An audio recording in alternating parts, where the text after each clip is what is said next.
আমরা হেল্পিং হাত হিসেবে আপনার সরাসরি মশাবের যোগাযোগ করলো। আপনার যদি ভোটার আইডি কার্ড থাকে আর আপনি যদি জেলে হয়ে থাকেন তাহলে আপনি আমাদের জেলে কার্ড পাবেন এবং জেলে কার্ড পেলে সরকারের যে আমাদের বিজিএফ যে সরকার যে বিভিন্ন রকম প্রণোদনা দিচ্ছে, সরকার প্রণোদনা দিচ্ছে বকনা বাছুর, ছাগল পালনের জন্য, তারপরে হচ্ছে আমাদের বিজিএফ চাল, এগুলো আপনারা পাবেন।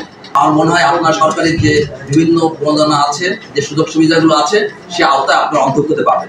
সব থেকে যদি আমরা বলি যে অনগ্রসর বা পিছিয়ে পড়া যে জনগোষ্ঠী আমাদের রয়েছে, তাদের মধ্যে আমাদের মান্তা সম্প্রদায় হচ্ছে একটি অন্যতম জনগোষ্ঠী।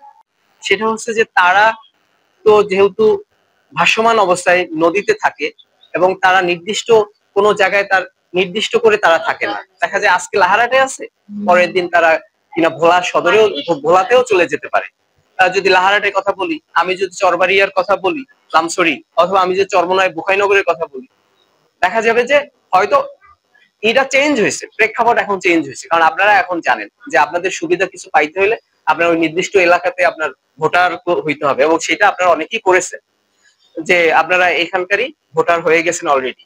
কিন্তু যারা হয়নি তাদের হয়তো প্রক্রিয়া চলতেছে। তো 600 ইমেল নিয়ে কাজ করি, যারা মৎস্য এবং আপনাদেরকে মালটা 600 নিয়ে কাজ করি। আমরা চাচ্ছি যে এমন এমন জায়গায় যেতে যেখানে যে আপনার অধিকারের কথা বলতে পারেন, আপনাদের সমস্যার কথাগুলো বলতে পারেন। এই যে সরকারি দপ্তরের যিনি আছেন ওনাদের সঙ্গে আপনাদের যোগাযোগটা তৈরি করে দেওয়া, সেই কাজটা আমরা করি।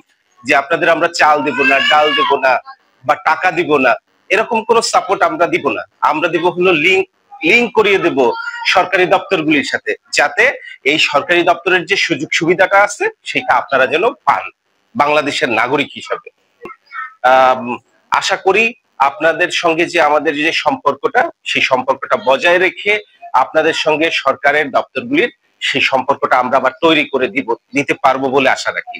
তাদের জন্য বয়স্ক ভাতা 50 থেকে শুরু, যেটা আমরা জানতে পারছি। এবং এইখানে তারা বলছে যে আপনারা অর্থাৎ যারা সর্দার আছেন আপনাদের কমিউনিটি, তাদের কাছে সঠিক তথ্যটা দিয়ে আমরা এবং আপনারা যৌথভাবে জন্য এই তথ্যটা তাদের কাছে আমরা খুব দ্রুত সমর্পণ করি, যেন তারা এইটাকে নিয়ে সামনে আগাইতে পারেন। এই দিক নির্দেশনাটাও দেওয়া আছে। তো মনে হয় আমরা সেই দিক উদ্দেশ্যে আপনাদের সঙ্গে ইতিমধ্যে কাজ শুরু করেছি। তো আপনাকে ধন্যবাদ।